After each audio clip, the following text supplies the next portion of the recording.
야, 내 돈 어디 갔어? 누구세요?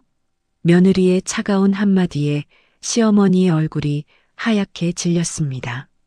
그 순간 오피스텔에서 하윤은 이혼 서류 위에 통장을 내려놓고 있었습니다. 돈이 아니라 숨겨졌던 죗값이 돌아오기 시작한 날이었기 때문입니다. 이제 그 비밀이 열립니다. 오늘의 사연 시작합니다. 구독과 좋아요를 누르시면 오늘 하루 행운이 함께 하실 겁니다. 서울 강남의 한 대형 은행 VIP 상담실입니다. 황금자가 테이블 위에 놓인 태블릿 화면을 노려보고 있습니다. 화면에는 계좌 잔액 0원이라는 숫자가 선명하게 찍혀 있습니다. 이게 뭐야? 이게 지금 말이 돼? 300억이 내 300억이 왜 없어? 당신들 장난해? 내가 이 돈 모으느라 평생을 어떻게 살았는데. 황금자가 태블릿을 밀어내며 담당 매니저를 쏘아봤습니다. 똑바로 말해. 내 돈이 어디로 간 거야? 회장님, 거래 내역을 확인해 보니 이틀 전에 전액이 이체되었습니다. 이체? 이체라니 누가 내 허락도 없이 내 돈을 건드려. 지금 이 자리에서 다 밝혀. 누가 언제 왜 가져갔는지. 매니저가 화면을 다시 당겨 거래 내역을 보여줬습니다. 수신인 이름에 서하윤이라는 세 글자가 찍혀 있습니다. 서하윤? 저 이름이 뭐야? 저게 누구야? 회장님, 본인의 공인인증서와 일회용 비밀번호로 정상 처리된 거래입니다. 뭐? 내 인증서를 누가 썼다는 거야? 그걸 어떻게 알아냈어? 그걸 쓸 수 있는 사람은 집에 있는 사람들 뿐이잖아. 황금자의 얼굴이 하얗게 질렸습니다. 그녀는 테이블을 짚고 일어나 휴대폰을 꺼냈습니다. 손가락이 떨려 화면을 2번이나 잘못 눌렀습니다. 신호음이 3번 울리고 전화가 연결됐습니다. 야, 서하윤. 너지? 네가 한 짓이지? 내 돈 네가 가져갔지. 어디다 숨겼어? 지금 당장 말해. 전화기 너머로 짧은 침묵이 흘렀습니다. 황금자가 목소리를 높였습니다. 대답해. 내 300억 어디 있느냐고. 너 설마 나 속이려고 이런 짓 한 거야? 야, 말해. 나랑 장난하자는 거야? 툭 하는 소리와 함께 통화가 끊어졌습니다. 황금자가 휴대폰 화면을 멍하니 바라봤습니다. 그년이 감히 자기한테 전화를 끈다니요. 인연이 지금 나를 무시해? 황금자가 휴대폰을 바닥에 내동댕이 쳤습니다. 매니저가 뒤로 물러서며 고개를 숙였습니다. 황금자는 다른 직원의 전화기를 빼앗아 아들에게 전화를 걸었습니다. 준혁아, 지금 당장 본가로 와. 큰일 났어. 집안 뒤집어질 일이 생겼어. 무슨 일이냐고 묻지 말고 그냥 빨리 와. 서울 외곽의 한 오피스텔입니다. 서하윤이 창가에 서서 휴대폰을 테이블 위에 내려놓았습니다. 그녀의 입가에 희미한 미소가 번졌습니다. 10년 동안 단 한 번도 하지 못했던 일을 해냈습니다. 그래, 끊어도 돼. 이제는 내가 도망칠 차례가 아니니까. 하윤은 책상으로 걸어가 서류 더미를 바라봤습니다. 맨 위에는 이혼 확정 서류가 놓여 있고 그 아래로 10년치 문서들이 빼곡하게 쌓여 있습니다. 서류 표지에는 비서 업무 인수인계 문서라는 글자가 적혀 있습니다. 이제 끝이야. 당신 집안일, 돈 관리, 비밀 다 끝났어. 하윤이 서랍을 열어 낡은 통장 사본을 꺼냈습니다. 아버지 서정우 명의의 통장입니다. 사망 하루 전 500억이 황금자 관련 계좌로 빠져나간 기록이 선명하게 찍혀 있습니다. 아버지, 이거 내가 다 봤어요. 당신 돈 저 사람이 다 가져갔어요. 하윤이 통장을 가슴에 품었습니다. 그녀의 눈에 눈물이 고였다가 스르르 흘러내렸습니다. 아버지, 너무 늦어서 죄송해요. 그래도 이제 되찾았어요. 10년 전 봄이었습니다. 대학 졸업을 앞둔 24살의 하윤이 병원 영안실로 뛰어들어왔습니다. 흰 천으로 덮인 아버지의 시신 앞에서 그녀는 무릎을 꿇었습니다. 아버지, 아버지. 경찰은 브레이크 파열로 인한 단순 교통사고라고 말했습니다. 사건은 그렇게 묻혔습니다. 장례식장에 낯선 여자가 나타났습니다. 검은 정장을 입은 황금자가 조문객들 사이를 헤치고 하윤에게 다가왔습니다. 서 회장님의 사업 파트너였어. 유족이 너뿐이라고 들었다. 하윤이 고개를 들어 황금자를 올려다봤습니다. 황금자가 하윤의 어깨를 감싸 안았습니다. 불쌍한 것. 이제 어떻게 살려고. 황금자가 하윤을 장례식장 한쪽으로 데려갔습니다. 너의 아버지가 사업 부채가 300억이 넘어. 알고 있었어? 부채요? 아버지가 그런 말씀을. 몰랐구나. 채권자들이 금방 들이닥칠 거야. 하윤의 얼굴이 하얗게 질렸습니다. 황금자가 하윤의 손을 잡았습니다. 내가 도와줄게. 우리 아들이 마침 홍기가 찼거든. 네. 결혼해. 그럼 내가 부채를 갚아주지. 하윤이 황금자의 얼굴을 멍하니 바라봤습니다. 장례식 사흘 후 또 다른 비극이 찾아왔습니다. 9살 남동생 하준이 집 앞에서 사라진 겁니다. 하윤이 경찰서로 달려갔습니다. 우리 동생이 없어졌어요. 제발 찾아주세요. 담당 형사가 서류를 뒤적이며 대답했습니다. 요즘 애들 가출 많아요. 며칠 있으면 돌아올 겁니다. 가출이 아니에요.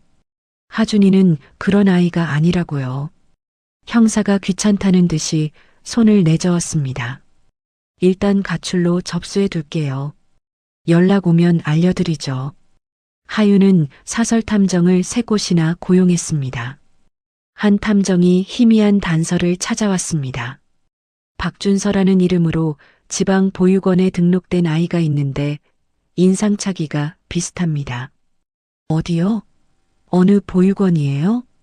충청남도 쪽인데. 그 보육원이 화재로 소실됐습니다. 기록이 전부 타버렸어요. 하윤의 눈앞이 캄캄해졌습니다. 아버지의 빚, 사라진 동생. 24살의 하윤에게 선택지는 없었습니다. 그녀는 황금자의 손을 잡았습니다. 결혼식은 화려했습니다. 하지만 신혼여행에서 돌아오자마자 황금자가 하윤을 불렀습니다. 오늘부터 내 개인 비서 일을 해. 비서요? 내 일정 관리, 계좌 관리, 서류 정리. 네가 다 맡아. 하윤이 시어머니를 올려다봤습니다. 황금자가 싸늘하게 웃었습니다. 300억이 공짜인 줄 알았어? 몸으로 갚아야지. 그렇게 하윤의 10년 지옥이 시작됐습니다. 현재로 돌아옵니다. 하윤이 창밖을 바라보며 아버지의 통장을 쥐고 있습니다. 그녀는 10년 동안 시어머니의 비서로 일하며 모든 계좌 비밀번호를 외웠습니다. 인증서 관리 권한도 손에 넣었습니다. 그리고 마침내 아버지에게서 빼앗긴 돈을 되찾았습니다. 하윤이 눈물을 닦고 고개를 들었습니다. 그녀의 눈빛이 단단하게 빛났습니다. 이제 시작이야, 아버지. 이혼 확정 이틀 후 낮 12시입니다. 하윤의 오피스텔 복도에 발소리가 울려 퍼졌어요. 강준혁이 검은 양복을 입은 경호원 2명을 데리고 현관 앞에 섰습니다. 쿵쿵쿵. 준혁이 주먹으로 문을 두드렸어요. 하윤아, 나야. 문 열어. 대답이 없자 준혁이 다시 문을 쳤습니다. 나 여기 있는 거 다 알아.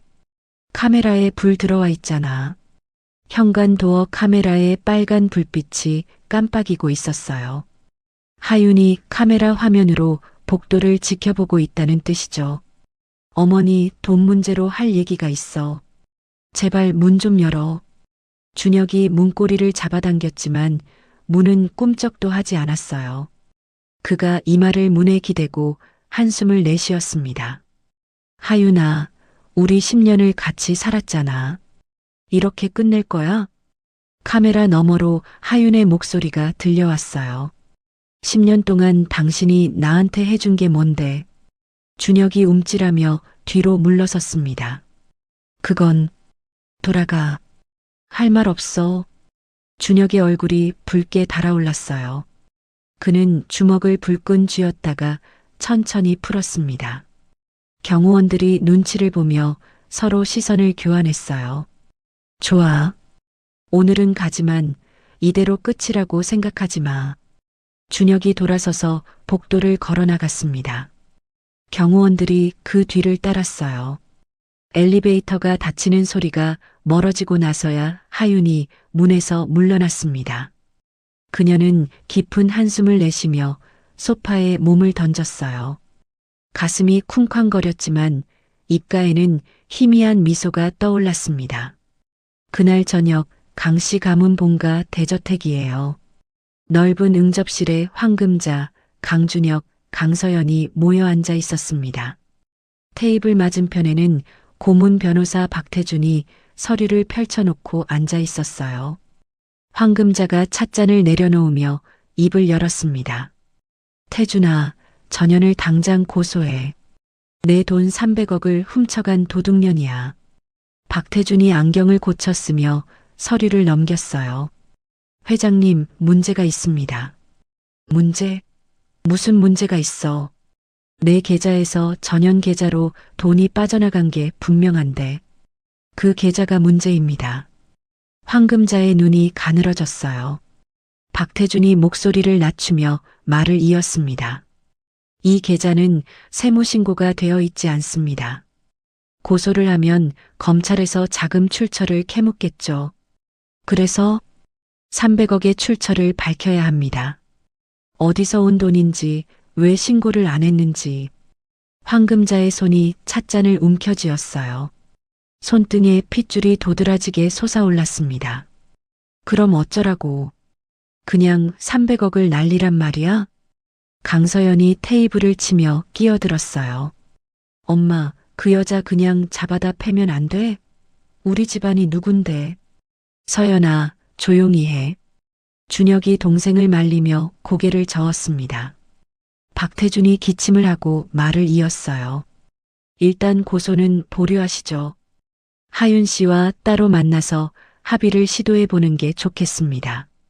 아베, 내가 전현한테 합의를 구걸하란 말이야? 황금자가 자리에서 벌떡 일어났어요. 그녀의 얼굴이 분노로 일그러져 있었습니다. 됐어. 다른 방법을 찾아봐. 뭐든 좋으니까 전현을 끝장내. 황금자가 응접실을 나가자 서연이 오빠를 쳐다봤어요. 오빠, 진짜 그 여자한테 당하고만 있을 거야? 준혁이 대답 없이 창밖을 바라봤습니다. 그의 눈빛이 복잡하게 흔들리고 있었어요. 같은 시각 하윤의 오피스텔입니다. 하윤이 바닥에 서류들을 펼쳐놓고 분류하고 있었어요. 10년 동안 모은 서류가 세 더미로 나뉘어 있었습니다. 첫 번째 더미는 황금자의 비자금 계좌 내역이었어요. 돈이 어디서 들어와서 어디로 나갔는지 흐름이 적혀 있었습니다. 두 번째 더미는 아버지 회사 서정 테크의 인수계약서 사본이에요. 계약서 곳곳에 이상한 조항들이 눈에 띄었습니다. 세 번째 더미는 아버지가 돌아가시기 전으로 황금자와 관련된 금융거래 기록이었어요. 하윤이 서류 한 장을 집어들고 눈을 가늘게 떴습니다. 아버지 돌아가시기 이틀 전에 3억이 어디론가 빠져나갔네. 그녀가 서류를 내려놓고 한숨을 쉬었어요. 정황은 있지만 확실한 증거가 없었습니다. 이것만으로는 황금자를 쓰러뜨릴 수 없다는 걸 그녀도 알고 있었어요. 다음 날 아침 맑은 하늘이 펼쳐졌습니다. 하윤이 서울 도심의 높은 빌딩 앞에 서 있었어요. 건물 꼭대기에 SJ그룹이라는 간판이 걸려 있었습니다. 하윤이 간판을 올려다보며 중얼거렸어요. 여기가 원래 아버지 회사였는데 10년 전 서정 테크라는 이름이었던 이 건물이 이제는 황금자의 것이 되어 있었습니다. 하윤의 손이 주먹을 쥐었어요. 바로 그때 주머니에서 휴대폰이 울렸습니다. 낯선 번호였어요. 하윤이 잠시 망설이다가 전화를 받았습니다. 여보세요? 서하윤 씨 맞으시죠? 젊은 남자 목소리였어요. 하윤이 주위를 둘러보며 대답했습니다. 누구세요? 저는 최민재라고 합니다. 최상철의 아들이에요. 하윤의 눈이 커졌어요. 최상철, 아버지의 개인 비서였던 사람입니다. 최 비서님 아들이요? 네. 아버지가 5년 전에 폐암으로 돌아가셨어요. 그런 일이 아버지가 돌아가시기 전에 유언을 남기셨습니다. 서류 봉투 하나를 제게 맡기셨어요. 하윤의 심장이 빠르게 뛰기 시작했어요. 무슨 서류요? 유언장에 조건이 적혀 있었습니다. 하윤 씨가 강 씨 가문을 떠나는 날 전해주라고요. 하윤이 숨을 멈췄습니다. 민재가 말을 이었어요. 일주일 전에 하윤 씨 이혼 기사를 봤습니다. 그래서 연락드린 겁니다. 그 서류에 뭐가 들어있는데요? 전화로는 말씀드리기 어렵습니다. 만나서 직접 보여드리고 싶어요. 하윤이 잠시 생각에 잠겼어요. 민재의 목소리가 다시 들려왔습니다. 내일 오후 3시 도심 외곽에 조용한 카페가 있어요. 거기서 만나시죠. 알겠어요. 하윤이 전화를 끊고 휴대폰을 내려다봤습니다. 손이 미세하게 떨리고 있었어요. 그녀는 가방에서 낡은 손목시계를 꺼냈습니다. 아버지의 유품이에요. 시계 뒷면에 1987 서정호라는 각인이 선명하게 새겨져 있었습니다. 아버지, 뭔가 알게 될 것 같아요. 하윤이 시계를 가슴에 품었어요. 차가운 금속이 심장 박동을 전해받아 천천히 따뜻해졌습니다. 그날 밤 강씨 가문 본가입니다. 어두운 서재에서 황금자가 누군가와 통화하고 있었어요. 상대방은 경호실장 오태식이었습니다. 며느리가 오늘 누구랑 통화했어? 번호를 추적해 봤는데 최민재라는 사람입니다.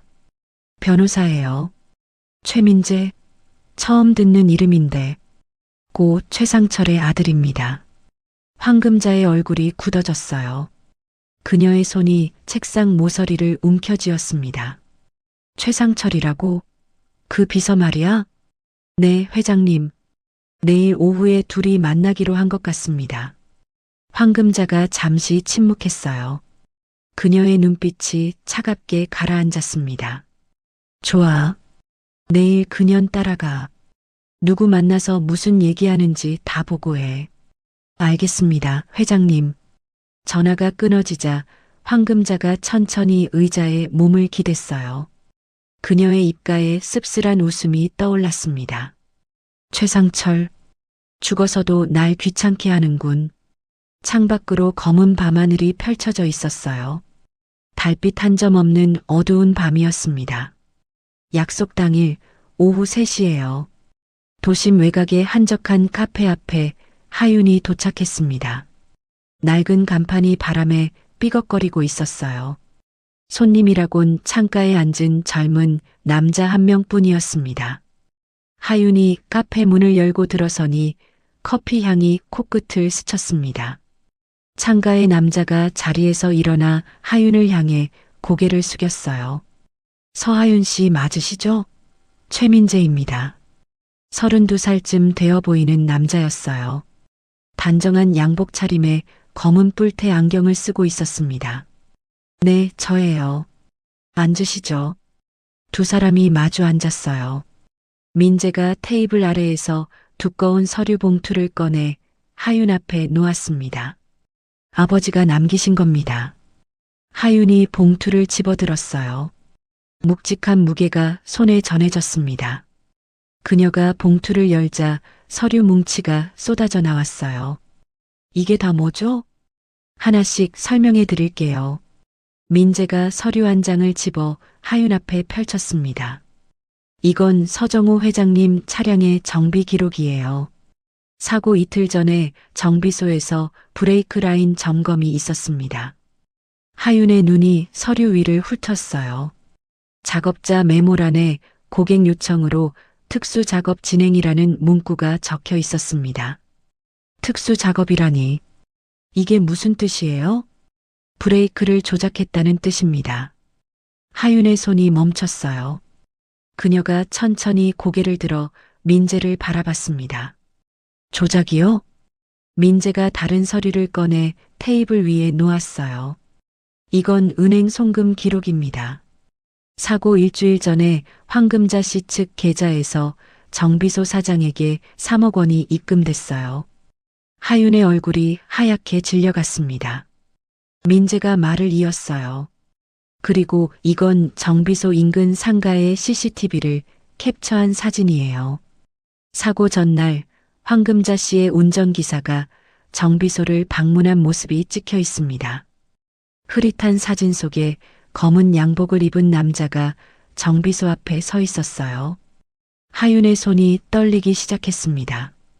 마지막으로 이건 서정우 회장님이 황금자 씨에게 보낸 내용 증명 사본이에요. 민재가 서류를 건네자 하윤이 받아들었어요. 서류에는 아버지의 서명이 선명하게 찍혀 있었습니다. 사업 합병 제안을 거절하고 향후 협력 관계를 종료한다는 내용이에요. 사고 일주일 전에 보내셨습니다. 하윤이 서류를 쥔 손에 힘을 줬어요. 종이가 구겨지는 소리가 났습니다. 아버지가 황금자한테 거절 통보를 했다고요? 네. 그리고 일주일 뒤에 교통사고로 돌아가셨죠. 하윤의 눈에서 눈물이 흘러내렸어요. 그녀가 손등으로 눈물을 훔치며 입을 열었습니다. 그러니까 아버지는 사고로 돌아가신 게 아니라 살해당하신 겁니다. 민재의 목소리가 낮게 가라앉았어요. 카페 안에 무거운 침묵이 내려앉았습니다. 하윤이 서류들을 다시 한 장씩 넘겨보기 시작했어요. 손이 멈추질 않았습니다. 이 증거들을 어떻게 구하신 거예요? 아버지가 10년 동안 모으신 거예요. 자택 금고하고 은행 대여금고 두 곳에 나눠서 보관하셨습니다. 민재가 한숨을 내쉬며 말을 이었어요. 다만 일부 자료는 습기 때문에 훼손됐어요. 그리고 결정적인 증거인 CCTV 원본 영상은 없어요? 정비소가 5년 전에 폐업했습니다. 영상은 그때 같이 사라졌어요. 하윤이 테이블에 두 손을 짚었어요. 그녀의 어깨가 미세하게 떨리고 있었습니다. 그래도 이것만으로도 충분하지 않아요? 황금자가 아버지를 죽였다는 증거잖아요. 민재가 고개를 저었어요. 정황 증거밖에 없어요.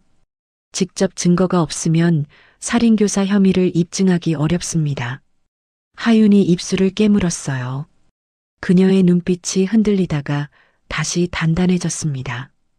그럼 어떻게 해야 해요? 추가 증거를 찾아야죠.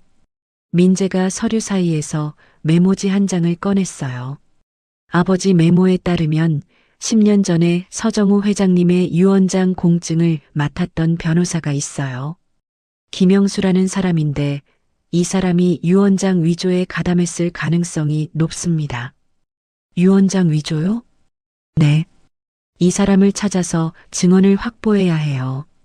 하윤이 메모지를 받아들었어요. 김영수라는 이름 석자가 또렷하게 적혀 있었습니다. 바로 그때 카페 밖 주차장에 검은 승용차 한 대가 서 있었어요. 운전석에 앉은 오태식이 카메라로 카페 입구를 촬영하고 있었습니다. 그는 휴대폰을 들어 황금자에게 전화를 걸었어요. 회장님, 며느리가 남자 한 명을 만나고 있습니다. 서류 같은 걸 주고받는 것 같아요. 서류? 무슨 서류인지 알아낼 수 있어? 거리가 있어서 내용까지는. 일단 사진은 찍어뒀습니다. 좋아. 계속 감시해. 전화가 끊어지자 오태식이 다시 카메라를 들었어요. 렌즈 너머로 하윤과 민재의 모습이 잡혔습니다. 일주일 후 아침 8시예요. 하윤이 오피스텔에서 눈을 떴습니다. 평소처럼 휴대폰을 집어들었는데 화면에 알림이 수십 개나 떠 있었어요. 이게 뭐야? 그녀가 뉴스 앱을 열자 자신의 얼굴이 화면 가득 떠올랐습니다. 기사 제목이 눈에 들어왔어요. 재벌가 며느리 시어머니 계좌에서 300억 무단 이체 의혹. 하윤의 얼굴이 굳어졌습니다. 기사에는 그녀의 실명과 사진이 버젓이 실려 있었어요. 황금자. 이렇게 나오는 거야? 하윤이 자리에서 벌떡 일어났어요. 창문으로 다가가 커튼을 젖히자 오피스텔 앞에 기자들이 바글바글 모여 있었습니다. 카메라 플래시가 번쩍번쩍 터지고 있었어요. 서하윤 씨, 300억 어디에 썼어요? 시어머니 돈을 훔친 거 맞아요? 기자들의 고함 소리가 창문 너머로 들려왔습니다. 하윤이 뒤로 물러서며 커튼을 놓았어요. 손이 떨리고 있었습니다. 그날 오후 상황은 더 나빠졌어요. 검찰에서 연락이 왔습니다. 황금자가 하윤을 횡령 혐의로 고소했고 출국 금지 조치가 내려졌다는 내용이었어요. 2주 안에 소환 조사에 응해야 한다고 했습니다. 하윤이 휴대폰을 내려놓고 소파에 주저앉았어요. 온몸에서 힘이 빠져나가는 것 같았습니다. 이대로 당할 순 없어. 그녀가 민재에게 전화를 걸었어요. 신호음이 2번 울리고 민재의 목소리가 들려왔습니다. 기사 봤습니다. 괜찮으세요? 괜찮지 않아요. 검찰에서 소환장이 왔어요. 예상했던 일이에요. 황금자 씨가 가만히 있을 리 없으니까. 하윤이 이를 악물었어요. 민재 씨, 지금 가진 증거로는 황금자를 못 잡는 거죠? 솔직히 말씀드리면 어렵습니다. CCTV 원본도 없고 직접 증거가 부족해요. 그럼 김영수, 그 변호사를 빨리 찾아야 해요. 저도 수소문하고 있어요. 일단 오늘 만나시죠. 기자들 피해서 나올 수 있겠어요? 하윤이 창밖을 힐끗 봤어요.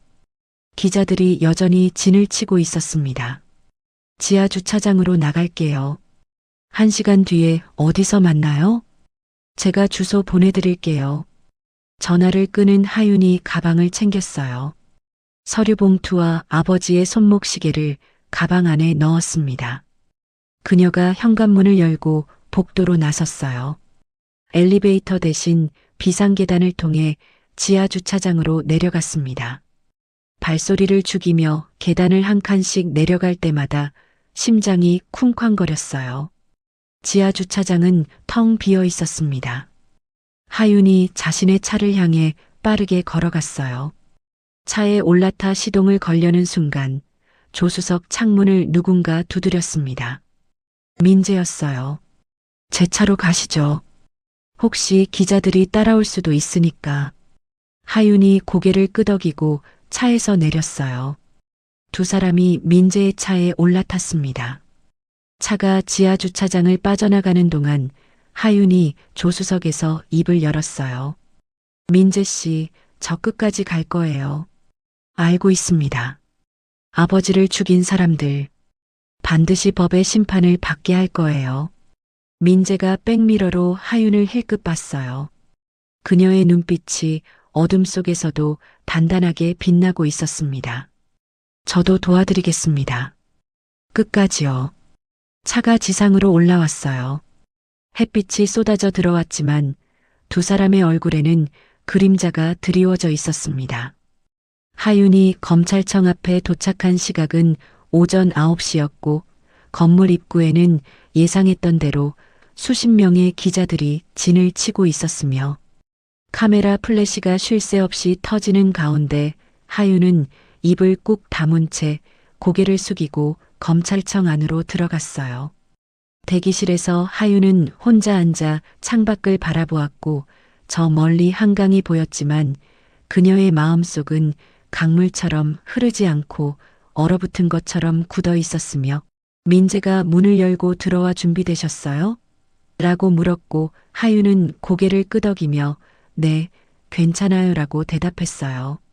조사실 문이 열리고 하윤이 안으로 들어가자 책상 너머에 30대 후반으로 보이는 남자 검사가 앉아 있었고 그의 눈빛은 날카로웠으며 검사가 서류 뭉치를 넘기며 황금자 회장명의 계좌에서 300억 원이 당신 계좌로 이체된 게 맞죠? 라고 물었고 하윤은 네, 맞아요라고 대답했어요. 그 돈을 어디에 썼습니까? 하윤이 잠시 숨을 들이마시고 아직 쓰지 않았어요. 제 계좌에 그대로 있고 그 돈은 제 아버지가 황금자 회장에게 투자한 500억 원의 일부라서 제가 가져간 게 아니라 돌려받은 거예요 라고 설명했고 검사가 볼펜을 책상에 내려놓으며 증거가 있습니까? 라고 물었어요. 하윤이 가방에서 서류 봉투를 꺼내 책상 위에 놓았고 그 안에는 10년 전 아버지 명의 통장 사본과 투자 계약서 사본, 그리고 자금 흐름을 추적한 문서들이 들어 있었으며 검사가 서류를 하나씩 펼쳐 읽기 시작했고 그의 표정이 점점 굳어지는 게 보였으며 조사실 안은 서류 넘기는 소리만 들렸어요. 한참 후 검사가 고개를 들어 하윤을 바라보며 이 서류들이 사실이라면 횡령이 아니라 정당한 회수로 볼 수 있지만 문제는 이 서류들이 정식 공증을 받지 않았다는 거예요 라고 말했고 하윤은 공증은 없지만 아버지의 비서였던 최상철 씨가 남긴 자료이고 최상철 씨의 아들 최민재 변호사가 이 서류를 보관하고 있었으며 저는 최근에야 이 사실을 알게 됐어요 라고 설명했어요. 검사가 메모를 하며 최민재 변호사를 증인으로 세울 수 있습니까? 라고 물었고 하윤이 네, 가능해요 라고 대답하자 검사는 좋아요. 추가 조사가 필요하니 오늘은 여기까지 하겠어요 라고 말하며 조사를 마쳤어요. 하윤이 자리에서 일어나 조사실을 나오자 복도에서 기다리던 민재가 다가와 물었고 두 사람이 검찰청을 나서자 기자들이 다시 몰려들었지만 하윤은 이번에는 멈춰 서서 질문 하나만 받겠어요 라고 말했어요. 맨 앞에 서 있던 여기자가 손을 들며 서하윤 씨, 황금자 회장이 당신을 횡령범으로 고소했는데 어떻게 생각하십니까? 라고 물었고 하윤이 카메라를 똑바로 바라보며 또박또박 저는 범죄자가 아니에요. 제 아버지가 투자한 돈을 정당하게 돌려받은 것뿐이고 황금자 회장이야말로 제 아버지의 재산을 불법으로 가로챈 사람이며 저는 진실을 밝히기 위해 끝까지 싸울 거예요 라고 말했어요. 그날 저녁 하윤의 인터뷰 영상이 각종 뉴스와 SNS에 퍼지기 시작했고 댓글창에는 찬반 의견이 팽팽하게 맞섰지만 점점 하윤을 옹호하는 목소리가 커지기 시작했으며 한편 황금자는 자택 거실에서 뉴스를 보며 리모컨을 집어던졌고가 계집애가 감히 라고 중얼거리며 비서에게 전화를 걸어 언론사 라인 총동원해서 여론전 펼쳐 서하윤이 사기꾼이라는 기사를 쏟아내라고라고 지시했어요. 일주일 후 민재가 하윤에게 전화를 걸었고 그의 목소리에는 흥분이 섞여 있었는데 하윤 씨, 김영수를 찾았어요. 태국 방콕이에요. 제가 사설 탐정을 고용해서 추적했는데 현지 한인타운에서 숨어 지내고 있대요라고 말했고 하윤이 소파에서 벌떡 일어나며 그 사람을 만날 수 있어요? 라고 물었어요. 탐정이 접촉을 시도했는데 김영수가 돈을 요구했어요. 1억 원을 주면 증언하겠대요. 하윤이 잠시 망설이다가 주세요. 1억이든 2억이든 줄게요. 민재 씨, 이게 마지막 기회일 수도 있어요. 김영수가 증언하면 황금자를 법정에 세울 수 있어요 라고 말했고 민재가 한숨을 쉬며 알겠어요. 제가 방콕으로 직접 가겠어요 라고 대답했어요. 사흘 후 민재는 방콕 한인타운의 허름한 카페에서 김영수를 만났고 김영수는 50대 중반의 남자로 얼굴은 수척했으며 눈빛은 불안해 보였는데 민재가 가방에서 현금 뭉치를 꺼내 테이블 위에 놓으며 1억 원 여기 있어요. 대신 증언서에 서명하시고 녹음도 해야 해요라고 말했고 김영수가 돈을 확인한 뒤 고개를 끄덕였어요. 민재가 녹음기를 켜고 10년 전 서정우 회장의 유언장을 공증한 게 맞습니까? 라고 물었고 김영수가 맞아라고 대답했으며 그 유언장이 위조된 겁니까? 라는 질문에 김영수가 잠시 망설이다가 그래, 위조했어. 황금자가 시켰어라고 고백했어요. 원본 유언장 내용은 회사 지분과 재산을 딸 서하윤에게 상속한다는 내용이었어. 근데 위조된 유언장에는 황금자에게 전부 넘긴다고 되어 있었지. 민재가 눈을 크게 뜨며 그 증거가 있습니까? 라고 물었고 김영수가 가방에서 낡은 USB를 꺼내 민재에게 건네며 여기 원본 유언장 스캔 파일이랑 황금자가 준 위조 유언장 초안이 있어. 그리고 당시 황금자와 나눈 이메일도 저장되어 있어라고 말했으며 민재는 김영수에게 증언서를 건넸고 김영수는 떨리는 손으로 서명했어요. 한국으로 돌아온 민재는 즉시 하윤을 만나 USB를 건넸고 하윤이 노트북에 USB를 꽂아 파일을 열자 화면에 서정호의 육필 유언장이 떴으며 거기에는 분명히 전 재산을 사랑하는 딸 서하윤에게 상속한다고 적혀 있었고 하윤의 눈에서 눈물이 흘러내렸으며 그녀는 화면 속 아버지의 글씨를 손가락으로 쓰다듬으며 아빠 라고 속삭였어요. 민재가 그녀의 어깨에 손을 얹으며 이제 검찰에 제출하면 돼요. 황금자는 유언장 위조죄로 기소될 거예요 라고 말했고 다음날 민재와 하윤은 검찰청을 찾아가 김영수의 증언서와 USB를 제출했으며 검사가 자료를 검토한 뒤 표정이 심각해지며 이건 단순 횡령 사건이 아니라 유언장 위조와 재산 강탈 사건이네요. 황금자 씨에 대한 수사를 즉시 개시하겠어요 라고 말했어요. 이틀 후 검찰은 황금자의 자택과 사무실에 대한 압수수색 영장을 발부받았고 수십 명의 수사관들이 황금자의 집으로 들이닥쳤으며 황금자는 거실 소파에 앉아 창백한 얼굴로 수사관들을 바라봤고 수사관이 영장을 내밀며 황금자 씨 유언장 위조 및 재산 강탈 혐의로 수사 중이에요. 협조해 주시기 바랍니다라고 말했어요. 그날 저녁 뉴스는 황금자 압수수색 소식을 일제히 보도했고 하윤은 오피스텔에서 뉴스를 보며 조용히 미소 지었으며 민재가 옆에서 이제 시작이에요.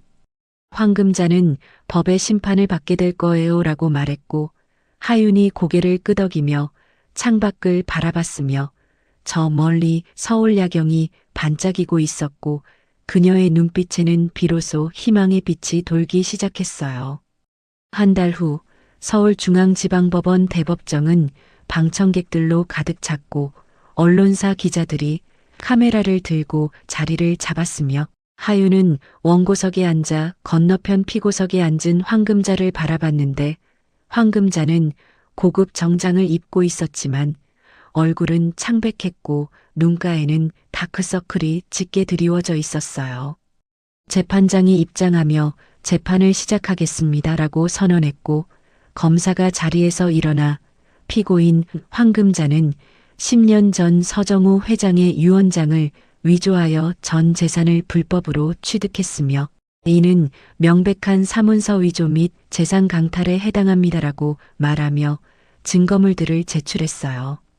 황금자의 변호인이 일어나 피고인은 정당한 절차를 거쳐 재산을 상속받았으며 원고 측이 제출한 증거는 신빙성이 떨어집니다라고 반박했지만 검사가 증인 최민재를 신청합니다라고 말하자 법정문이 열리며 민재가 증인석으로 걸어 들어왔어요. 민재가 선서를 마치고 증인석에 앉자 검사가 질문을 시작했고 증인은 10년 전 서정우 회장의 비서였던 최상철 씨의 아들이 맞습니까? 라는 질문에 민재가 네, 맞습니다라고 대답했으며 증인이 보관하고 있던 자료에는 어떤 내용이 담겨 있습니까? 라는 질문에 민재는 아버지가 10년 동안 수집한 서정호 회장의 투자 기록과 황금자 씨의 자금 흐름 추적 자료 그리고 원본 유언장 사본이 포함되어 있습니다. 라고 증언했어요. 재판장이 원본 유언장을 법정에 제출해 주시기 바랍니다. 라고 말했고 서기가 USB를 받아 스크린에 파일을 띄우자 대형 화면에 서정호의 육필 유언장이 나타났으며 거기에는 나 서정호는 내가 보유한 모든 재산과 회사 지분을 사랑하는 딸 서하윤에게 상속한다. 2015년 3월 15일 서정호라고 명확하게 적혀 있었고 방청석에서 웅성거림이 일었어요. 황금자의 변호인이 벌떡 일어나 이것이 진짜 유언장이라는 증거가 있습니까? 조작된 문서일 수도 있습니다라고 항변했지만 검사가 국립과학수사연구원에 필적 감정 결과를 제출합니다라고 말하며 서류를 제출했고 감정 결과에 따르면 이 유언장의 필적은 서정호 회장의 것이 99.8% 확률로 맞으며 작성 시기도 2015년 3월경으로 추정됩니다라고 설명했어요. 재판장이 황금자를 바라보며 피고인, 이에 대해 할 말이 있습니까? 라고 물었고 황금자는 입술을 떨며 아무 말도 하지 못했으며 변호인이 잠시 휴정을 요청합니다라고 말했지만 재판장은 고개를 저으며 계속 진행하겠습니다라고 선언했어요. 검사가 다시 일어나 추가 증인으로 김영수를 신청합니다라고 말했고 법정 뒤쪽 문이 열리며 김영수가 들어왔는데 그는 수척한 얼굴로 증인석에 앉았고 떨리는 목소리로 저는 10년 전 황금자 씨의 요청으로 서정호 회장의 유언장을 위조했습니다. 원본 유언장은 딸에게 상속한다는 내용이었지만 황금자 씨가 가져온 새 유언장에는 자신에게 전부 넘긴다는 내용으로 바뀌어 있었고 저는 그것을 공증했습니다라고 증언했어요. 황금자가 벌떡 일어나며 거짓말이야. 나는 그런 적 없어. 라고 소리쳤지만 김영수가 저는 황금자 씨로부터 2억 원을 받았고 그 증거로 통장 내역과 이메일 기록이 모두 남아 있습니다라고 말했으며 검사가 그 증거들을 차례로 제출하자 방청석이 술렁거렸고 기자들의 카메라 플래시가 쉴 새 없이 터졌어요. 재판장이 망치를 두드리며 정숙하십시오라고 말했고 황금자는 다시 자리에 앉았지만 온몸이 부들부들 떨리고 있었으며 하윤은 그 모습을 조용히 바라보다가 고개를 돌려 창밖을 봤는데 햇빛이 법정 안으로 쏟아져 들어오고 있었고 그녀의 얼굴에도 빛이 비쳤어요. 재판장이 본 재판부는 제출된 증거들을 종합적으로 검토한 결과 피고인 황금자가 서정호 회장의 유언장을 위조하고 재산을 불법으로 취득한 사실이 명백하다고 판단합니다라고 말했고 따라서 피고인에게 징역 5년과 벌금 10억 원을 선고하며 불법 취득한 재산은 원고 서하윤에게 전액 반환할 것을 명합니다라고 판결을 내렸어요. 방청석에서 박수 소리가 터져나왔고 기자들이 일제히 일어나 법정 밖으로 뛰쳐나갔으며 하윤은 자리에 앉은 채 두 손으로 얼굴을 감싸며 눈물을 흘렸고 민재가 다가와 그녀의 어깨에 손을 얹으며 해냈어요. 하윤 씨, 정말 잘하셨어요 라고 말했어요. 판결 일주일 후 하윤은 아버지의 묘소를 찾았고 묘비 앞에 무릎을 꿇고 앉아 꽃다발을 놓았으며 아빠 이겼어요. 황금자가 법의 심판을 받았고 아빠의 재산도 돌려받았어요 라고 말하며 눈물을 흘렸고 묘비에 새겨진 아버지의 이름을 손으로 쓰다듬었어요. 하윤은 가방에서 판결문 사본을 꺼내 묘비 앞에 놓으며 아빠가 평생 모은 돈 제가 잘 쓸게요. 어려운 사람들을 돕는 데 쓸 거예요. 그게 아빠가 원하시던 거잖아요 라고 속삭였고 바람이 불어와 꽃잎이 하늘로 날아갔으며 하윤은 하늘을 올려다보며 미소 지었어요. 그날 오후 하윤은 민재의 사무실을 찾아갔고 민재가 차를 따라주며 앞으로 어떻게 하실 계획이에요? 라고 물었으며 하윤은 재단을 만들 거예요. 아버지 이름으로 장학재단을 설립해서 어려운 학생들을 도울 거고 그리고 라고 말하다가 잠시 멈췄어요. 그리고요? 동생을 찾을 거예요. 10년 전에 실종된 제 동생 하준이를 반드시 찾을 거예요. 민재가 고개를 끄덕이며 제가 도와드리겠습니다. 사설탐정도 다시 고용하고 경찰에도 재수사를 요청해 볼게요라고 말했고 하윤이 고마워요. 민재 씨, 당신이 아니었으면 여기까지 올 수 없었을 거예요라고 말하자 민재는 천만에요. 하윤 씨가 포기하지 않고 싸웠기 때문에 가능한 일이었어요라고 대답했어요. 그날 저녁 하윤은 오피스텔 창가에 서서 서울 야경을 바라봤고 손에는 아버지가 생전에 쓰던 낡은 손목 시계를 들고 있었으며 시계는 여전히 똑딱거리며 돌아가고 있었고 하윤은 시계를 가슴에 꼭 안으며 아빠, 이제 시작이에요. 아빠의 꿈을 제가 이어갈게요라고 중얼거렸고 그녀의 눈빛에는 더 이상 슬픔이 아닌 희망의 빛이 가득했어요. 판결 2달 후 민재가 하윤에게 급히 전화를 걸었고 그의 목소리는 긴장으로 떨리고 있었는데 하윤 씨 급히 만나야 할 것 같아요. 동생 하준이에 대한 단서를 찾았는데 직접 얘기해야 할 것 같아요라고 말했고 하윤은 가슴이 두근거리며 어디서 만날까요? 지금 바로 갈게요라고 대답했어요. 1시간 후 민재의 사무실에서 두 사람이 마주 앉았고 민재가 서류 봉투를 꺼내 하윤에게 건네며 사설탐정이 보낸 자료예요.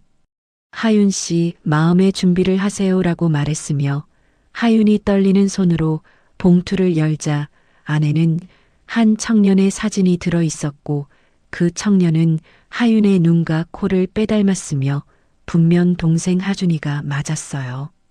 찾았네요. 민재 씨, 제 동생이에요. 하준이가 맞아요. 하윤이 사진을 꼭 쥐며 울먹였지만 민재의 표정은 밝지 않았고 그가 또 다른 서류를 꺼내며 하윤 씨 문제가 있어요. 하준이는 지금 이라고 말을 잇지 못했으며 하윤이 서류를 받아 읽기 시작했는데 거기에는 충격적인 내용이 적혀 있었고 강하준, 현 황금자 회장의 양자, 2015년 입양 등록이라는 문구가 눈에 들어왔어요. 이게 무슨 소리예요? 황금자가 제 동생을 입양했다고요? 하윤의 목소리가 떨렸고 민재가 고개를 끄덕이며 10년 전 하준이가 실종됐을 때 황금자가 그 아이를 데려갔던 것 같아요. 보육원 화재도 황금자가 증거인멸을 위해 꾸민 일일 가능성이 높고요라고 설명했으며 하윤은 의자 등받이에 몸을 기대며 그럼 하준이는 10년 동안 저를 죽인 사람 밑에서 자란 거예요? 자기 아버지를 죽인 사람을 이라고 말하다가 목이 메었어요. 더 심각한 건 하준이가 자신의 정체를 모른다는 거예요. 황금자가 그 아이에게 자신이 진짜 어머니라고 세뇌했고 하준이는 황금자를 어머니로 알고 살아왔어요. 하윤이 두 손으로 얼굴을 감싸며 어떻게 이럴 수가 있어요? 제 동생을 데려가서 거짓말로 키우다니 라고 울먹였고 민재가 조심스럽게 하윤 씨, 하준이를 만나서 진실을 알려줘야 해요. 하지만 충격이 클 거예요라고 말했으며 하윤은 눈물을 닦으며 만나야 해요. 당장 오늘이라도 만나고 싶어요라고 말했어요. 사흘 후 하윤은 민재와 함께 한 카페 앞에 서 있었고 유리창 너머로 젊은 남자가 커피를 마시며 앉아있는 모습이 보였으며 그가 바로 강하준, 아니 서하준이었고 하윤의 심장이 미친 듯이 뛰었으며 저 아이가 정말 제 동생이에요. 민재 씨 떨려서 다리에 힘이 안 들어가요라고 속삭였어요. 천천히 하세요. 제가 먼저 들어가서 상황을 설명할 테니 하윤 씨는 제가 신호를 보내면 들어오세요. 민재가 카페 안으로 들어가 하준 앞에 앉았고 강하준 씨 맞으시죠? 저는 변호사 최민재라고 합니다라고 인사하자 하준이 의아한 표정으로 저를 어떻게 아시죠? 무슨 일로 저를 찾으신 건가요? 라고 물었으며 민재가 가방에서 서류를 꺼내 테이블 위에 놓으며 중요한 얘기가 있어서 왔어요. 당신의 진짜 정체에 관한 이야기입니다라고 말했어요. 하준이 서류를 펼쳐보기 시작했고 거기에는 10년 전 실종 신고서와 DNA 검사 의뢰서 그리고 서정우와 어린 하준이 사진이 포함되어 있었으며 하준의 얼굴이 점점 굳어지더니 이게 무슨 뜻이죠? 저는 강하준이에요. 어머니는 황금자 회장이고요라고 말했지만 그의 목소리는 떨리고 있었어요. 당신의 진짜 이름은 서하준이에요. 아버지는 서정우 회장이었고 누나는 서하윤이라는 사람입니다. 10년 전 당신이 실종됐을 때 황금자가 당신을 데려가서 자신의 아들로 키웠어요. 하준이 벌떡 일어나며 말도 안 돼요. 거짓말이죠. 어머니가 그럴 리 없어요. 라고 소리쳤고 주변 사람들이 일제히 이쪽을 쳐다봤으며 민재가 조용히 DNA 검사를 해보시겠어요? 당신 친누나가 밖에서 기다리고 있습니다라고 말했어요. 하준이 창밖을 바라봤고 하윤과 눈이 마주쳤으며 하윤은 유리창 너머에서 눈물을 흘리며 동생을 바라보고 있었고 하준은 그 눈빛에서 뭔가 익숙한 느낌을 받았지만 고개를 저으며 저는 집에 가봐야겠어요 라고 말하고는 카페를 나가려 했어요. 하윤이 카페 안으로 뛰어들어가 하준의 팔을 잡으며 하준아 나야. 누나야. 기억 안 나? 어렸을 때 같이 공원에서 놀았잖아 라고 울먹이며 말했지만 하준은 팔을 뿌리치며 저리 가세요. 당신이 누군지 모르겠지만 저는 강하준이에요. 라고 외치고는 카페 밖으로 뛰쳐나갔어요. 그날 밤 하준은 황금자의 집으로 돌아가 거실에서 황금자와 마주 앉았고 어머니, 오늘 이상한 사람들이 저를 찾아왔어요. 제가 어머니 친아들이 아니라고 10년 전에 어머니가 저를 데려왔다고 하던데 그게 사실이에요? 라고 물었으며 황금자는 당황한 표정을 감추지 못하고 누가 그런 헛소리를 한 거니? 라고 되물었어요. 어머니 대답해 주세요. 사실이에요, 아니에요? 하준의 목소리가 떨렸고 황금자가 자리에서 일어나 하준의 손을 잡으며 하준아, 그건 다 거짓말이야. 너는 내 아들이고 내가 너를 낳았어. 그 사람들은 돈을 노리고 너에게 접근한 사기꾼들이야 라고 말했지만 그녀의 눈빛은 흔들리고 있었으며 하준은 고개를 저으며 어머니 눈을 보니까 거짓말하시는 게 느껴져요. 제발 진실을 말해주세요라고 애원했어요. 황금자가 소파에 주저앉으며 알았어, 알았어. 사실이야. 네가 내 친아들은 아니야. 하지만 나는 너를 진짜 내 아들처럼 키웠어. 10년 동안 너를 사랑했고 모든 걸 다 줬잖니라고 말했고 하준은 뒤로 물러서며 그럼 제 진짜 가족은 어디 있어요? 왜 저를 데려온 거예요? 라고 물었으며 황금자는 대답하지 못하고 고개를 떨구었어요. 하준이 집을 뛰쳐나가 거리를 걷고 있을 때 휴대폰이 울렸고 모르는 번호였지만 받자 하윤의 목소리가 들렸으며 하준아 나야. 누나야. 만나서 얘기 좀 하자. 진실을 알려줄게라고 말했고 하준은 잠시 망설이다가 어디서 만날까요? 라고 물었으며 목소리에는 혼란과 두려움이 섞여 있었어요. 다음 날 아침 하윤과 하준은 한강공원 벤치에 나란히 앉았고 하윤이 어린 시절 사진들을 꺼내 보여주며 이게 우리 가족 사진이야. 여기 보면 너랑 나랑 아빠가 같이 찍은 거야. 너 5살 때 생일날이었어라고 설명했고 하준은 사진 속 어린 자신을 바라보며 이게 정말 저예요? 전혀 기억이 안 나는데 라고 중얼거렸어요. 황금자가 너한테 기억 조작을 했을 거야. 어렸을 때 심리 치료나 약물 같은 걸 받은 적 있어? 하준이 고개를 끄덕이며 어렸을 때 두통이 심하다고 병원에 자주 갔었어요. 거기서 주사도 맞고 약도 먹었는데 라고 말했고 하윤은 그게 기억을 지우기 위한 거였을 거야. 황금자는 아빠를 죽이고 재산을 빼앗았어. 그리고 너까지 데려가서 자기 아들로 만든 거야라고 설명했으며 하준의 얼굴이 창백해지며 제 아버지를 죽였다고요? 라고 물었어요. 하윤이 고개를 끄덕이며 눈물을 흘렸고 우리 아빠는 교통사고로 돌아가셨어. 하지만 그게 사고가 아니라 황금자가 꾸민 살인이었던 거야. 증거를 찾는데 10년이 걸렸어라고 말했으며 하준은 두 손으로 머리를 감싸며 믿을 수가 없어요. 제가 10년 동안 아버지를 죽인 사람을 어머니라고 부르며 살았다는 게 라고 신음했어요. 하윤이 하준의 어깨를 안으며 미안해, 하준아.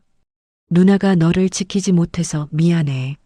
하지만 이제라도 찾았잖아.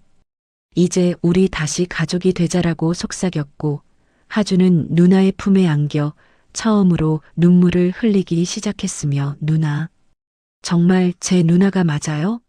라고 떨리는 목소리로 물었고 하윤은 그럼 내 친누나야. 세상에서 너를 가장 사랑하는 사람이야 라고 대답하며 함께 울었어요. 일주일 후 하준은 민재의 사무실에서 하윤, 민재와 함께 앉아 있었고 테이블 위에는 DNA 검사 결과서가 놓여 있었으며 민재가 서류를 펼치며 결과가 나왔어요. 하윤 씨와 하준 씨의 DNA 일치율이 99.9%로 확인됐어요. 법적으로도 남매 관계가 명확하게 증명됐습니다라고 말했고 하준은 결과서를 들여다보며 이제 확실해졌네요. 제가 정말 서하준이라는 게 라고 중얼거렸어요. 하윤이 동생의 손을 꼭 잡으며 하준아, 이제 어떻게 할 거야? 황금자한테 돌아갈 거야? 아니면 누나랑 같이 살 거야? 라고 물었고 하준은 한참을 망설이다가 누나, 저는 황금자를 용서할 수 없어요.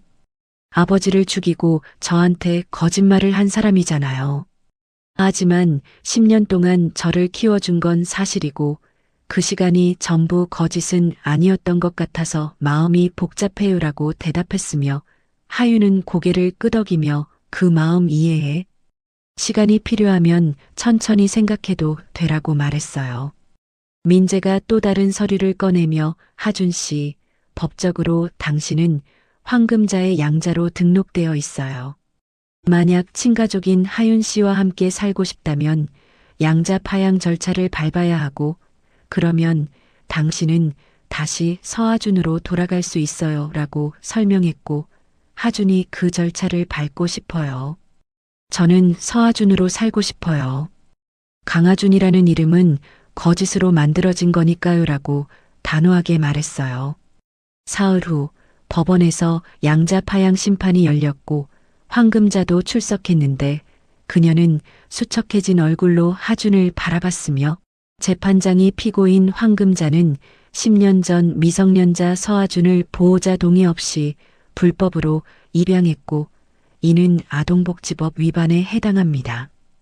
따라서 양자관계를 파양하고 서하준은 친누나 서하윤의 보호 아래 놓이도록 명합니다라고 판결을 내렸어요. 황금자가 자리에서 일어나 하준을 향해 하준아, 정말 이렇게 갈 거니? 나는 너를 진심으로 사랑했어. 10년 동안 내 전부를 너에게 줬잖니라고 울먹이며 말했지만 하준은 고개를 돌리며 당신은 제 아버지를 죽인 살인자예요. 그리고 저한테 평생 거짓말을 했어요. 그게 사랑이라고 생각하세요? 라고 차갑게 대답했고 황금자는 그 자리에 주저앉아 울음을 터뜨렸지만 하준은 돌아보지 않고 법정을 나갔어요. 법원 밖에서 하윤이 하준을 껴안으며 잘했어. 하준아. 용기 내줘서 고마워라고 말했고 하준은 누나의 품에 안겨 누나, 이제 정말 끝난 거죠? 이제 우리 평범하게 살 수 있는 거죠? 라고 물었으며 하윤은 그럼 이제 시작이야. 우리 새로운 삶을 함께 만들어 가자라고 대답하며 동생의 머리를 쓰다듬었어요. 그날 저녁 하윤과 하주는 새로 구한 아파트로 이사를 했고 짐은 많지 않았지만 두 사람에게는 새로운 시작을 의미하는 공간이었으며 하준이 거실 창문을 열자 시원한 바람이 들어왔고 누나 여기 전망 좋네요. 한강이 보여요라고 말했으며 하윤은 옆에 서서 그러게. 아빠가 좋아하셨을 것 같아. 아빠는 한강 보는 걸 좋아하셨거들라고 말했어요. 누나, 아버지에 대해 더 얘기해 줄 수 있어요? 저는 아무것도 기억이 안 나거든요. 하윤이 소파에 앉으며 아빠는 정말 좋은 분이셨어. 바쁘셔도 우리랑 놀아주시려고 애쓰셨고 주말마다 공원에 데려가셨지. 너 5살 때 자전거 처음 배울 때도 아빠가 뒤에서 잡아주셨어라고 회상했고 하주는 눈을 감고 누나의 말을 들으며 희미한 기억의 조각들을 떠올리려 애쓰고 있었어요.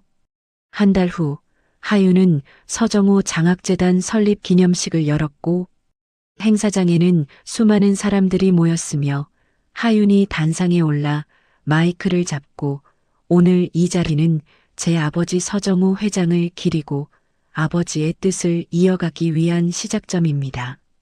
아버지는 평생 어려운 사람들을 돕는 삶을 사셨고 저는 이 재단을 통해 아버지의 꿈을 실현하고자 합니다라고 연설했고 관객석에서 박수 소리가 터져 나왔어요. 하준이 앞줄에 앉아 누나를 바라보며 박수를 치고 있었고 민재도 옆자리에서 미소 지으며 하윤 씨가 정말 멀리 왔네요. 1년 전만 해도 황금자한테 쫓겨나던 사람이었는데 라고 속삭였으며 하준이 우리 누나 정말 대단하죠? 저도 누나처럼 강한 사람이 되고 싶어요 라고 대답했어요. 기념식이 끝나고 하윤과 하준은 아버지의 묘소를 찾아갔으며 묘비 앞에 꽃을 놓고 나란히 무릎을 꿇었고 하윤이 아빠 재단 설립했어요. 그리고 하준이도 찾았어요.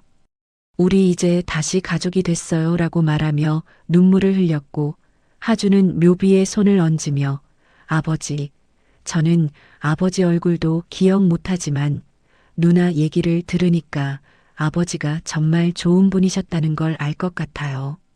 저도 아버지처럼 좋은 사람이 되겠습니다라고 다짐했어요. 그날 밤 집으로 돌아온 두 남매는 거실에 앉아 차를 마시고 있었고 하준이 누나, 저 대학 다시 다니고 싶어요.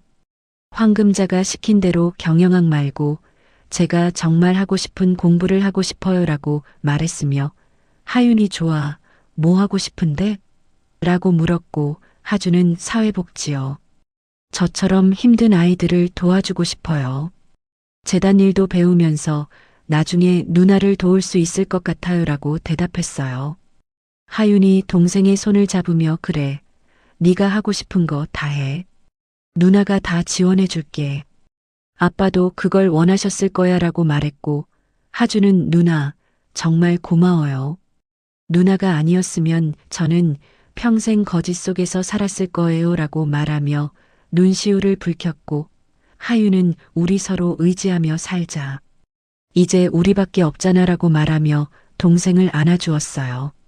며칠 후 검찰에서 연락이 왔고 황금자에 대한 추가 조사에서 새로운 증거가 발견됐다는 내용이었으며 황금자가 10년 전 서정호 회장의 차량 브레이크를 고의로 파손하도록 정비공에게 지시한 녹음 파일이 발견됐고 그 정비공이 양심의 가책을 느껴 녹음을 보관하고 있었다가 최근 검찰에 제출했다는 것이었어요. 민재가 하윤에게 전화로 하윤 씨, 이제 황금자는 살인교사 혐의까지 추가되어 최소 무기징역은 받을 거예요 라고 전했고 하윤은 그 사람이 마땅히 받아야 할 벌이에요. 아버지의 원한이 풀렸으면 좋겠어요 라고 대답했으며 통화를 끊은 후 창밖을 바라보며 아빠 이제 편히 쉬세요. 제가 다 해냈어요 라고 속삭였고 그녀의 얼굴에는 평온한 미소가 떠올랐어요. 하준이 방에서 나와 누나, 무슨 전화였어요?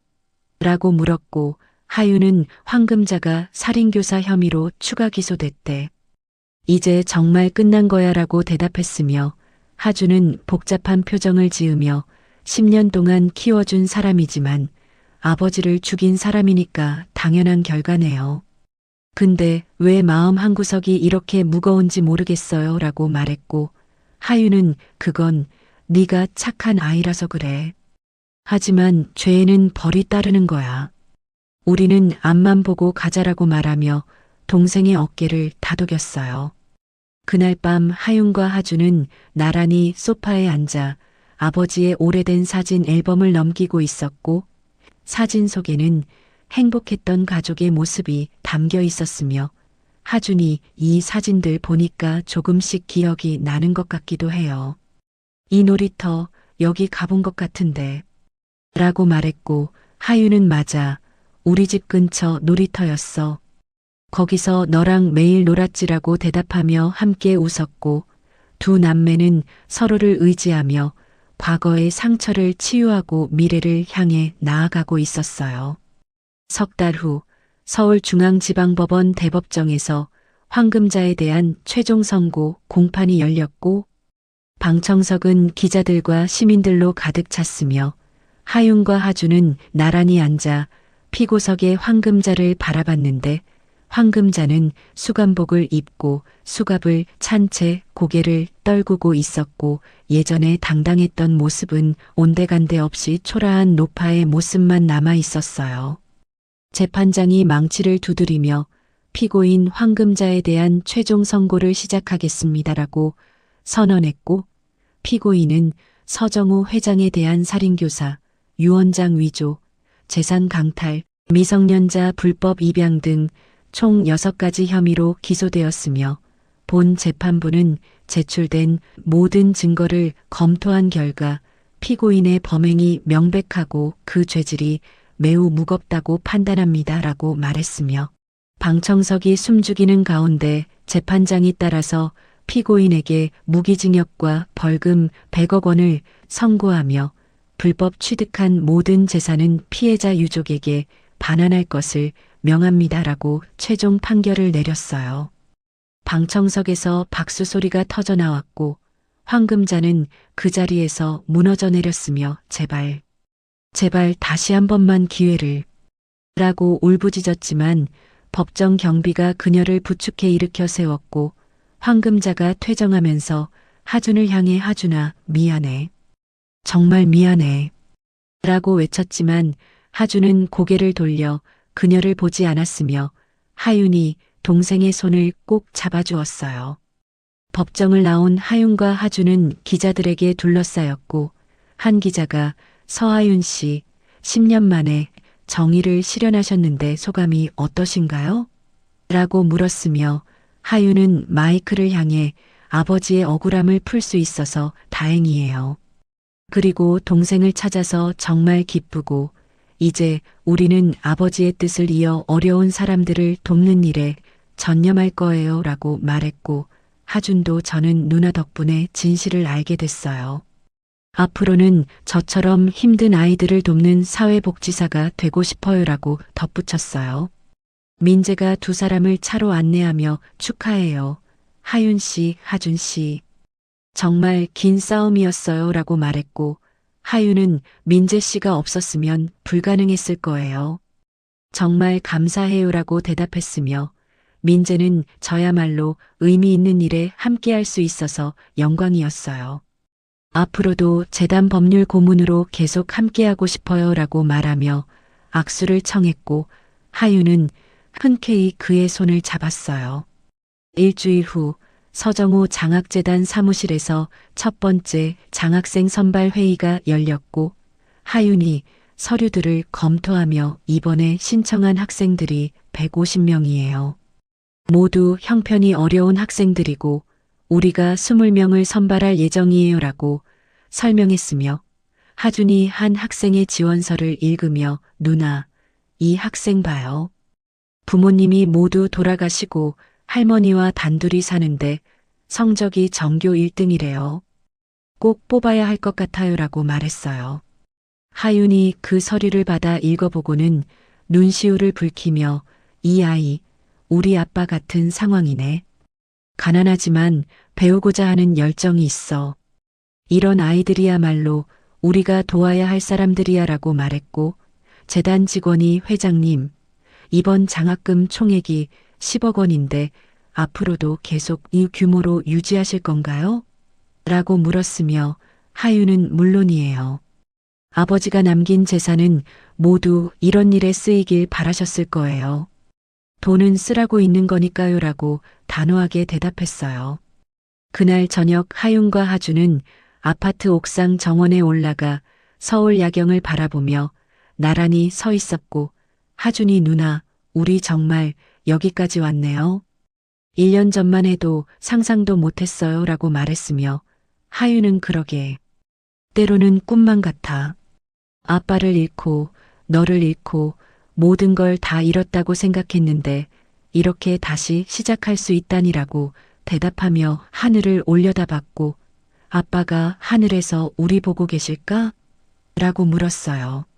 하준이 당연하죠. 아빠가 누나 옆에서 계속 지켜주셨을 거예요. 그래서 누나가 포기하지 않고 여기까지 올 수 있었던 거고요 라고 말했고 하윤은 눈물을 훔치며 하준아 약속해. 우리 절대 서로 떨어지지 말자. 이제 우리밖에 없잖아 라고 말했으며 하준은 새끼손가락을 내밀며 약속해요, 누나. 평생 누나 곁을 지킬게요 라고 대답했고 두 사람은 새끼손가락을 걸며 약속했어요. 3년 후 서정호 장학재단은 전국 최대 규모의 장학재단으로 성장했고 지금까지 500명이 넘는 학생들에게 장학금을 지원했으며 하윤은 재단 이사장으로서 바쁜 나날을 보내고 있었지만 얼굴에는 늘 행복한 미소가 떠나지 않았고 하주는 대학에서 사회복지학을 전공하며 재단에서 인턴으로 일하고 있었어요. 봄날 오후 재단에서 제3회 장학금 수여식이 열렸고 대강당에는 장학생들과 학부모들이 가득 모였으며 하윤이 단상에 올라 여러분, 이 자리는 제 아버지 서정우 회장의 꿈이 실현되는 자리입니다. 아버지는 평생 배움의 기회는 누구에게나 평등해야 한다고 말씀하셨고 저는 그 뜻을 이어받아 여러분께 장학금을 드리게 되어 영광입니다. 라고 연설했고 장학생 한 명이 무대에 올라 저는 부모님이 안 계시고 조부모님 손에서 자랐어요. 경제적으로 너무 힘들어서 대학 진학을 포기하려고 했는데 서정우 장학재단 덕분에 꿈을 이룰 수 있게 됐어요. 정말 감사드려요라고 소감을 말하며 눈물을 흘렸어요. 수여식이 끝나고 하윤과 하주는 민재와 함께 카페에서 차를 마시고 있었고 민재가 하윤 씨, 요즘 소식 들었어요? 황금자가 교도소에서 병으로 위독하다던데요 라고 말했으며 하윤은 잠시 침묵하다가 그래도 면회는 가지 않을 거예요. 그 사람은 제 아버지를 죽인 사람이니까요 라고 대답했고 하주는 저도 마찬가지예요. 10년 동안 키워줬지만 그건 거짓 위에 세워진 관계였어요 라고 말했어요. 민재가 고개를 끄덕이며 그 선택을 존중해요. 그런데 하윤 씨, 요즘 개인적인 계획은 없어요? 재단 일만 하시기엔 아직 젊으신데 라고 물었고 하윤은 얼굴을 붉히며 무슨 소리예요? 저는 재단 일에만 집중하려고요 라고 대답했지만 하준이 장난스럽게 누나, 저번에 병원 의사 선생님한테 연락처 받으셨잖아요. 그분 괜찮으신 것 같던데 라고 말해 하윤이 야, 너 라고 하며 웃었고 세 사람은 함께 웃으며 즐거운 시간을 보냈어요. 해질녘 하윤과 하주는 아버지의 묘소를 찾아갔고 묘비는 깨끗하게 관리되어 있었으며 주변에는 꽃들이 만발해 있었는데 하윤이 꽃다발을 놓으며 아빠 우리 왔어요. 재단이 정말 잘 되고 있어요. 올해 장학생만 200명이에요 라고 말했고 하주는 묘비에 손을 얹으며 아버지, 저는 이제 대학 3학년이에요. 내년이면 사회복지사 자격증을 딸 수 있어요. 아버지처럼 다른 사람을 돕는 사람이 되고 싶어요라고 말했어요. 하윤이 가방에서 낡은 손목 시계를 꺼내 묘비 앞에 놓으며 아빠, 이 시계 기억하세요? 제가 계속 간직하고 있었어요. 이제 아빠한테 돌려드릴게요.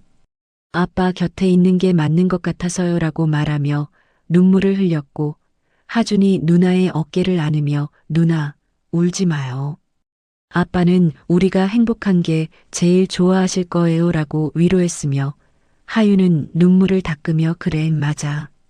우리 이제 행복하게 살아야지라고 말하며 미소 지었어요. 두 남매는 묘소를 떠나며 손을 잡고 걸었고 석양이 그들의 뒷모습을 비추고 있었으며 하준이 누나, 저녁 뭐 먹을래요? 제가 오늘 요리해 줄게요라고 말했고 하윤은 오, 우리 하준이 요리 실력이 늘었다며? 그럼 기대되는데라고 대답하며 웃었으며 하준은 당연하죠. 요즘 유튜브 보면서 열심히 배웠어요. 누나한테 맛있는 거 해주고 싶어서요라고 말했어요. 하윤이 동생을 바라보며 하준아, 누나가 너한테 고마운 거 알지?